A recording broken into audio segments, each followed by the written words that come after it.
Assalamu alaikum wa rahmatullahi ta'ala wa barakatuhu.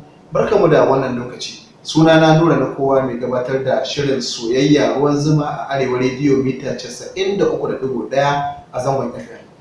Ina mai farin cikin gabatar muku da sabuwar tasha da na buɗe na kallo, wato YouTube channel mai suna Ruwan Zuma TV. Da fatan dukkanin masoyana mai ƙaunar aikina, mai ƙaunar shirye-shiryen da nake gabatarwa na soyayya zai leƙa wannan channel ɗin domin ya subscribing don ya dinga ganin shirye-shirye da za su dinga gamsar da shi a tafarkin so da kuma ilmantar da shi rayuwar masoya.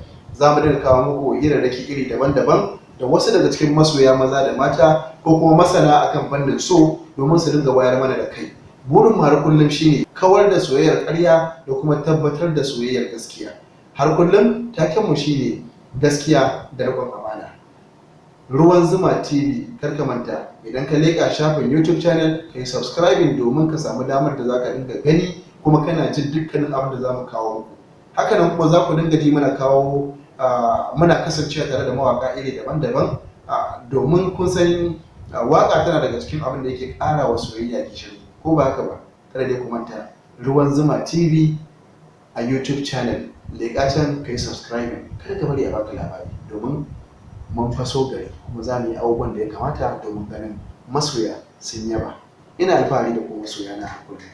Wassalamu alaikum wa rahmatullahi ta'ala wa barakatuh.